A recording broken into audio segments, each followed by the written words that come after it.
Hello everybody. Today it's a slightly different video. It's mostly about my newest book. As some of you possibly know, I've published my second book recently, and there have been loads of questions about the first and the second book and which one is for whom and what do they contain. So I just decided to just lump everything in one video so that it's just easy to refer people to. So this video is going to be in two parts. In the first one I will answer the question, and in the second one, possibly a more interesting one I suppose, I just collated all the random bits of footage we recorded while shooting the outfits for the book. So there'll be lots of twirling, sort of very short clips, giving you some idea of what to look up for the book and how the outfits move. So without further ado, I've got my sort of note here with the questions and the two books. So I've got two books now, the Victorian Dressmaker 1 and Victorian Dressmaker 2. And the most common question, which is answered on the website anyway, is which book is for whom.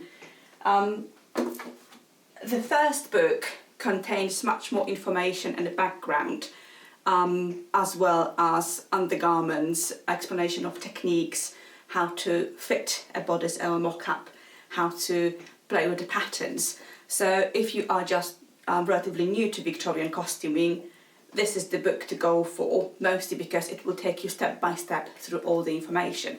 Let's have a look. Things like... So it has lots of background, it has notes on perfection, authenticity, talking about fabrics, different stitches, loads of different fabrics explained and demonstrated, as well as how to fit the patterns here and how to do fittings. So it has much more generic information. It also has more corsetry and more undergarments. So it has petticoats, crinolines, bustle cages, chemises, drawers, all sorts of things like that. Apart from that, it covers a variety of outfits, from evening gowns to walking gowns or afternoon gowns, tea gowns, winter jackets, you name it. It's a very, very generic outlook. The second book does not repeat the information that is in the first one, mostly because that would be additional 40 pages that, to already a hefty book, this is good 1.5 kilo, which matters for postal purposes. So we skipped all that, mostly because everybody has read it in the first book. You can buy this one without buying the first one if you're already familiar with Victorian and modern sewing and dressmaking techniques, no problem. If not, the first one is for you. This one does have a bit of a techniques, but only the ones that were not introduced in the first volume. So for example, the first volume introduces different techniques on corsetry. Here we have more advanced techniques for corsetry. So we have a sandwich method, we talk about pin rolling and stuff like that. It has 4 corsets, but they're sport corsets. So we have biking, bathing, summer and riding corset. So it's definitely much more to the point without much faffing around. So it has sports corsetry, like the bike corsets, for example. And it covers basically leisure, outdoor and sport outfits. However, you do not have to be an avid Amazon or a fencer to make outfits from them. Most of these patterns can be used for gowns for walking, everyday, promenading, just everyday gowns. They have no trains, so it's quite easy to adapt it. It all depends on the fabrics.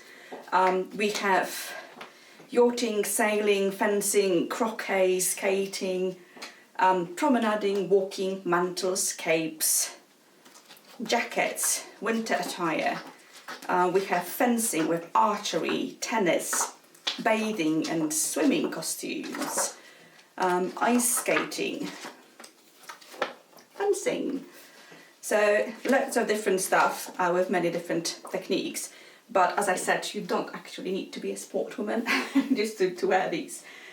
Both books have a list of suppliers of fabrics or accessories, as well as an extensive list of bibliography with recommended reading. So it's quite a lot of that.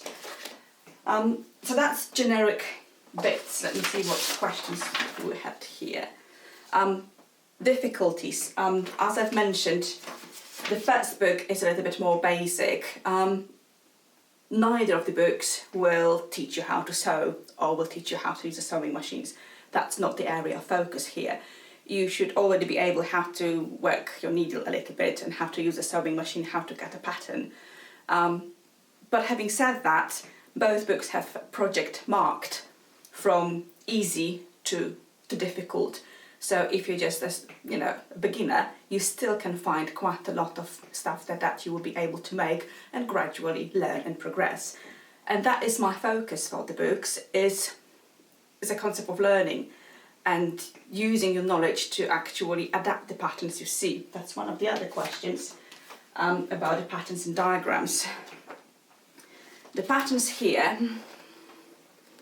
you can see it a bit more, are diagrams, and they are based on a grid.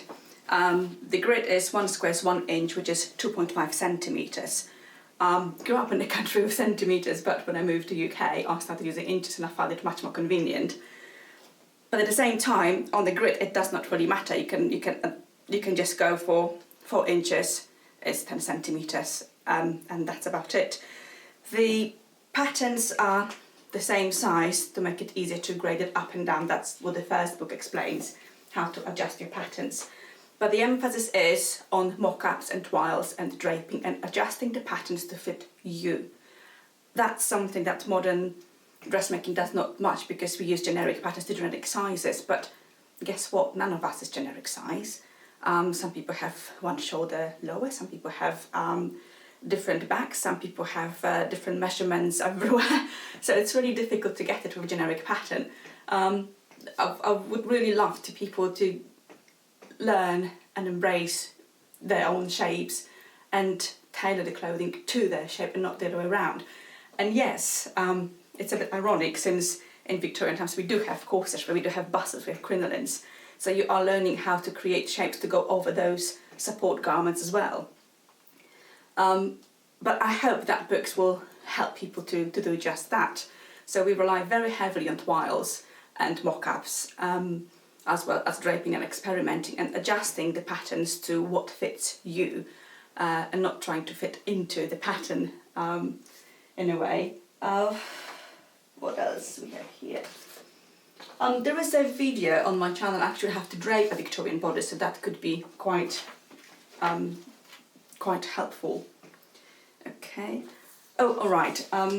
Inspiration for the books. People are asking what is only UK styles there, and the answer is no.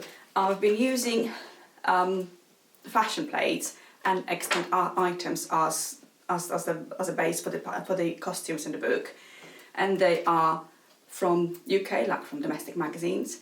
They are from USA. They are from Met or LACMA Museum or Victorian Albert Museum, but also from Spanish, French, Scandinavian, and Polish fashion plates. So it's Western clothing, but it's very, very generic. It's not tailored just to one country. Let's have a look. What else is here? Fabrics. There is a list of fabrics in the first one. The fabric supplies are in both of these, and every project has a recommended fabric attached to it, well, the fabric I've made from. Obviously, it will depend what you have, or what you can afford, or what you want to make stuff from. It doesn't have to be in wool, or in linen, or in silk. Lots will depend on where you live in your climate. Whereas riding habits here would be mostly wool. Hey, it's British summer here. So it's the most logical fibre to use. For lots of people that would be too hot for their country, so linen would be a much more sensible choice. So it all depends where you are and what you want, really. There's no prescription. You decide what you want to make. How close do you want to follow the pattern? I do encourage people to just diverge as much as they want, use your creativity. Using a fashion plate does not mean replicating it completely. It means taking the items you want from that, items you like, and incorporating into an outfit you want to create for yourself. You can be as accurate as inaccurate as you want. And I think one of the other questions, do we ship to whenever? And yes, we do ship worldwide. And as it says on the listing on the website, the books are heavy. The first one is 1.4 kilo, the second one is 1.6 kilo, which also means I cannot send them together. So if people are purchasing both, they will be sent separately to save on postage. Postage is ridiculously expensive as it is. I cannot do anything about it, so I do apologise. That's what it is, and unfortunately, self-publishing and distribution is expensive, and as a small business, I cannot really afford to do anything else about it without probably hitting half of my profits, if not more. So if anything goes over 2 kilos, the shipping gets even more ridiculous. So they are going to be shipped separately. You do get a tracking number, so you can track your postage wherever you are, and hopefully it will arrive to you without any problems. The contents for both books are in the listing. The link to the shop is in the credits, so you can have a closer look at what's inside. But I think that's the most commonly asked questions. I'm really chuffed to see the second book. It was a bit of a struggle during the pandemic. Yes, I made it faster than I had planned because I had no other jobs to do. But at the same time, I couldn't use all the models I wanted to use. We managed to shoot in between the lockdowns with some of them, but not all of them, which is a great pity. So I'm hoping that the next one will have a little bit more different models. And talking about the next one, that's one of the questions. Are there any more books coming? And yes, there are 3 more that I'm currently working on. The one that is sort of almost done is the Victorian Dressmaker companion. And that's made as a cooperation between a milliner and a couple of other friends. Mostly hats, bonnets and caps. So if you have an outfit from the book or whatever others, and you would like to have a look how to make a hat or a bonnet to go with it, that's going to be a book for you. So just working on the last couple of projects on that book, and then I will have a few months to photograph it all properly, put it all into layout and print it out. So I think it will be coming out in the autumn. So look out for it. It'll be a much smaller book, much lighter, as I said, as a companion. With the big books, the second one that is going to come up next summer is going to be the Equestrian Dressmaker. And this one I've been working for the last couple of years already. And it will focus on female equestrian attire. The focus will be on 17th, 18th, 19th centuries, because that's where we have this more specific side saddle market. But it will include patterns for medieval or Tudor outfits as well, I think. So that's a project, and work already started on Victorian Dressmaker 3. It will be at least 2 years in making, I think, unless we have another pandemic and a lockdown, which I hope we don't. And it will be about, surprisingly, possibly or maybe not, evening, ball and visiting attire. So a little bit more formal and special occasions. Lots of ball gowns, lots of visiting gowns, a couple of opera mantles maybe. So that's another very big project for me over the next couple of years. But right now I'm really chuffed with these two. It's been a long way, but I've got them, and they're available in my shop. So have a look if you want to, and without further ado, again, repeating myself, let's have a look at some of the footage that we've accumulated over the last couple of years while making the second book. Thank you for watching, everybody.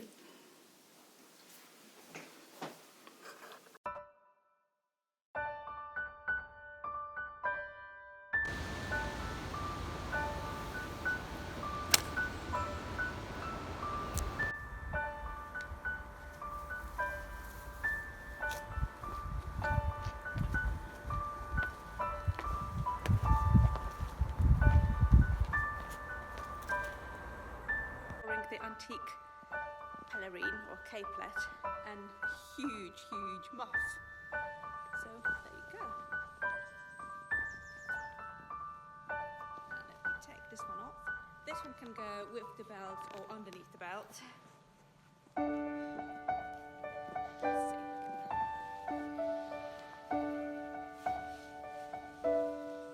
Divest myself, there you go. Very handy photographer. Oh my.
And again. One more, I'm going to zoom in. Give me a grin.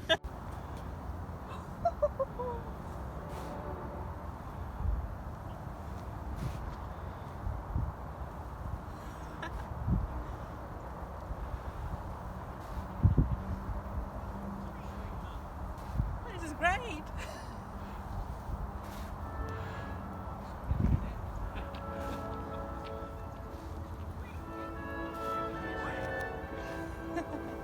Some kids are coming over. I'm going to slow down.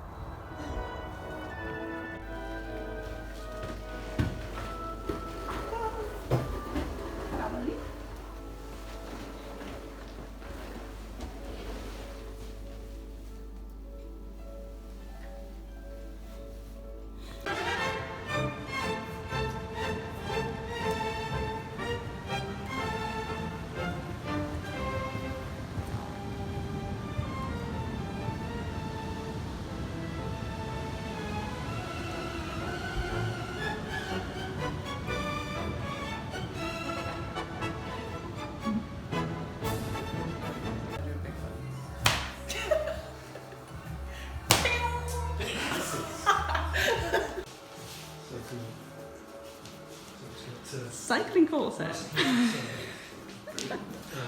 than bones, this is brilliant. What do they call those?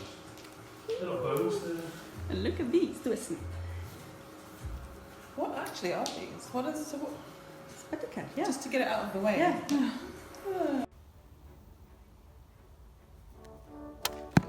Yay! It's autumn.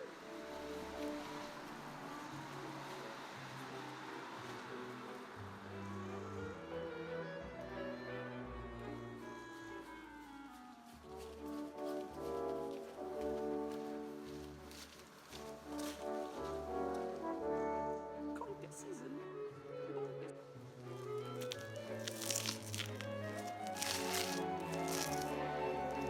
Don't worry, it's all decent. I've got my britches on me.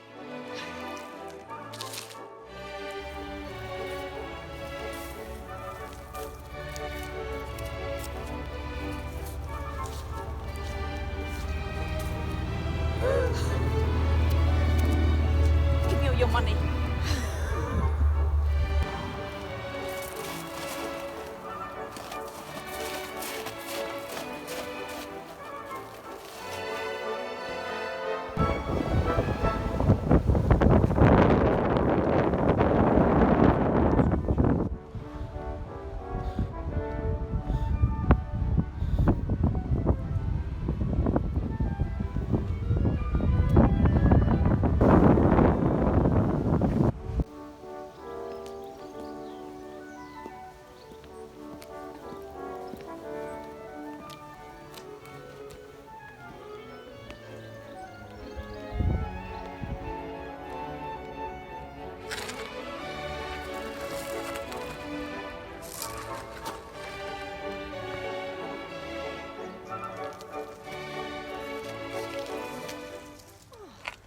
Fabulous setting in the middle of a village, as you can hear. Okay.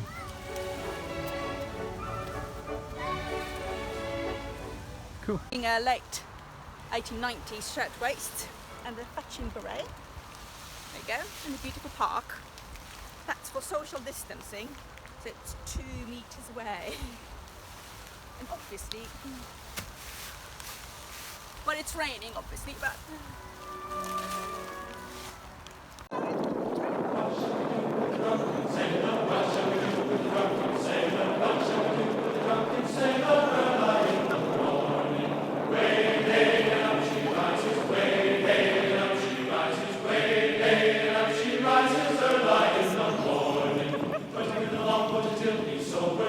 Ready? I'm testing 1898 pattern. We'll see what will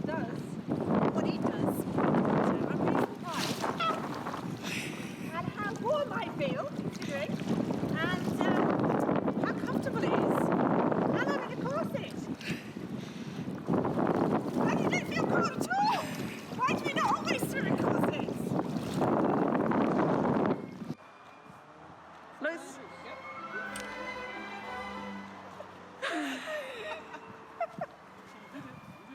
Did it? Oh yeah. Oh yeah, you're going. I'm not sure if it breaks. We don't need brakes when we're going. It's